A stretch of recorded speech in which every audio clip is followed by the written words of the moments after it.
Hi everybody, welcome back to Wind Down with Winnie. I'm so excited you have decided to join me. So please like, comment, and subscribe to my channel. So you can follow me on Instagram at Wind Down with Winnie, and that's Winnie with one N, W-I-N-I-E. So Wind Down with Winnie, W-I-N-I-E. Welcome. So today I want to talk to you about a topic that is so dear to my heart. I have seen people that are close to me that have dealt with this, and people that I've heard stories about that have dealt with this, and people that I know currently that are still dealing with this. And the thing is toxic jealousy. I mean, a little bit of jealousy never hurt anybody. You know what I'm saying? It's healthy for a relationship. It's, tasteful. Like maybe you're going out and you're wearing like, a sexy little outfit, and your man is like, oh, where you going? Looking oh so fine. Like it's just a little flirting way of being, jealous or whatever. And that's how you still got it. So a little bit of jealousy is a good thing. But when it gets to the level of toxic jealousy, then it is no good.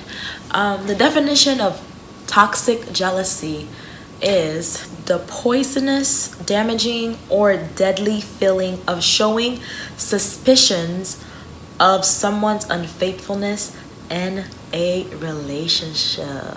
So this kind of jealousy is poisonous, damaging, or deadly. So like, how do you know you're in a toxic jealousy situation, or your friend is in a toxic jealousy type of situation? It's when the partner that you have in your life is always checking what you're doing, because they think you're being unfaithful. You can't even go to the store without him or her thinking you're cheating. You can't go to work maybe 5 minutes early. So, oh, where are you going? You're gonna go meet the person you're gonna cheat on me with. Or telling you how to dress so that the other sex is telling you how to dress so that the opposite sex won't check you out. Or if you dress a certain way, it's like, oh, just so you can go and cheat on me again. Or sometimes your partner is limiting the amount of time you spend with your friends or your family, because they think you're not really with your family, you're not really with your friends, you're really cheating.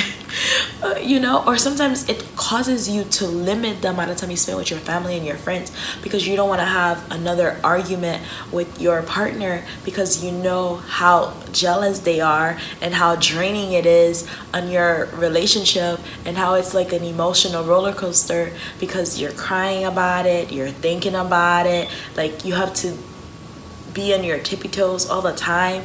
You're walking on on eggshells. They're bound to get cracked, and it's just not good for anybody. How does being with a toxic, jealous partner affects you? Well, for one, it makes you unhappy, and when you are unhappy, it affects your health. Therefore, it weakens your immune system, meaning you are more susceptible to getting sick. It affects your heart. It gives you pain, and it also affects your mood. And if you are unhappy, then you're not motivated to want to start on a project or something, or to live to your full potential, because it is killing your dream when you are so unhappy in these kind of toxic situations, because you're always thinking about it. Your mind is thinking about the situation and how you're supposed to do X, Y, and Z so that your partner doesn't get angry with you.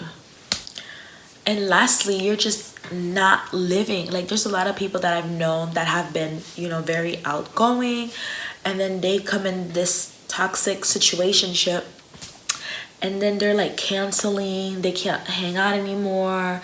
They can't be themselves, or they'll have to sneak, which is not good for their relationship, because their partner thinks if they go out with their girlfriends, they're meeting some dude or something, or if the guy is going out with his boys and he's meeting, you know, some woman or something. So it's just a whole toxic type of situation. So why do people stay in a toxic situation where they feel like they're being suffocated, they can't breathe, they can't do anything without being accused of cheating when they're not cheating?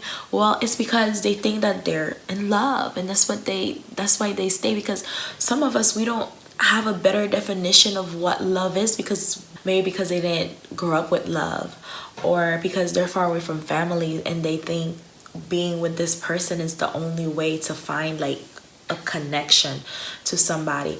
Or sometimes people stay in these type of situations because of age. They think they're older, they can't start all over again, they might not find anything out there, like the grass is not greener on the other side, even though the grass is already brown where they're at, but they're like, you know, it can be black on the other side, you know. And sometimes it's more pressing than that. Sometimes people are married, you know, and then you make this commitment to be with this person for the rest of your life, you know, and you're a religious person and you don't want to just get a divorce.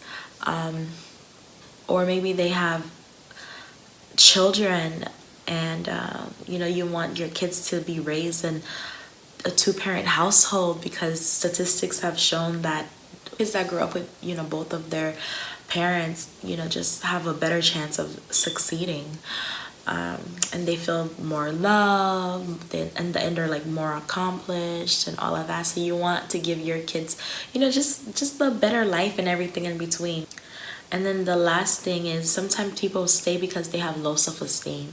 Maybe they're just not where they used to be in life, you know.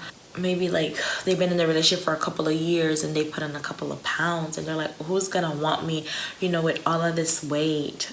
Maybe they're not in the career that they wanted to be in, and they have like a certain lifestyle, and they don't feel confident enough that if they were to remove themselves from this toxic jealousy situation, relationship, that they'll be able to maintain the same lifestyle.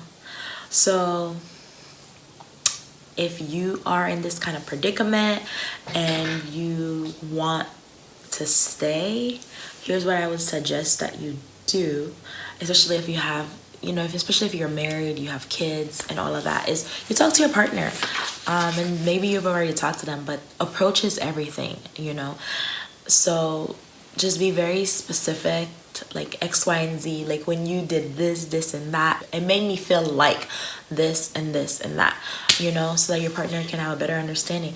And sometimes you might talk to your partner and they may not want to like shift or help or do anything, because they might think they're like, you know, perfect the way they are, even though perfection doesn't exist, but some people think they are perfect. But let's say your partner does agree to make some move to shift and to help fix this relationship that you are in, because they were unaware that any of this was transpiring. Because sometimes people are very oblivious to certain things, like to their mannerism, to the things that they say, to the things that they do. And once you talk to your partner, I hope this is the case and that they're willing to make some changes for you. And if that's the case, I would suggest you telling your partner, like, here's what transpired, what are you going to do to fix it, you know, so that it lets them be more accountable for their action, because they're the one telling you how they're going to fix it. And if the plan that they want to put in place is not to your liking, then you can tweak it or change it all the way, because at the end of the day, you want to be able to be happy, you know, with the changes to how your partner is planning on fixing this problem that you have. And after that, I would suggest having like dates and times where you guys will come and revisit it to see how is your partner doing at fixing this problem, and how are you guys doing as a pair, you know. Are you moving forward? Are you going backward? Do you need to tweak this plan, you know, so that you guys can move forward into having a successful, thoughtful, and loving relationship?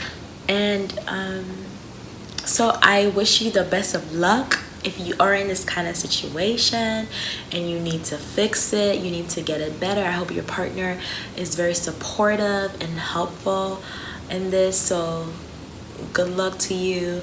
And if your partner is not willing to help you, and you've talked and you've tried all that you can do, and you're still unhappy, you're emotional all the time, meaning you're crying, you're losing sleep, you're not performing well, you're not chasing your dreams and your goals, just ask yourself, can you take another year of this? Can you take another 2 years, another 3 years?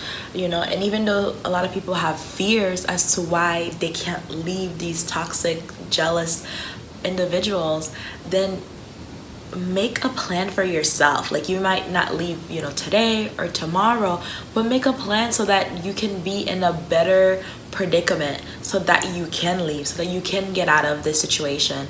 Earlier in this conversation, I said, sometimes people suffer from, like, they won't leave because they have low self-esteem, maybe because it's a weight thing. So if that's the example, then I would suggest making an actionable plan that you will follow, so that you can lose the weight, so that you can make moves for yourself, so that you can be a happier you.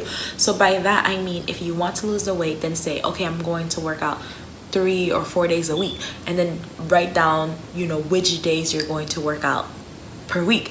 And if you have poor eating habits, then you're gonna say, well, I'm only going to eat this and that, and that's how you have a step-by-step of how you are going to obtain these things, these goals, so that you don't have to feel trapped in a toxic situation. Because I want you to be happy, I want you to grow, I want you to fulfill your full potential, because that's what you were created on this earth to do, and for you to empower other people along the way, and for you to learn and prosper.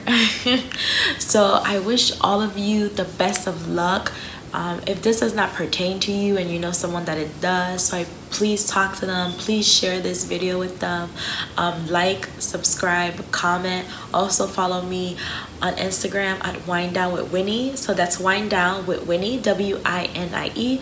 I look forward to chatting with you, to growing with you, and to just succeeding with each and every single last one of you. And while you're out there living your best life, working hard, dating, don't forget to wind down with Winnie. Thank you. Until next time.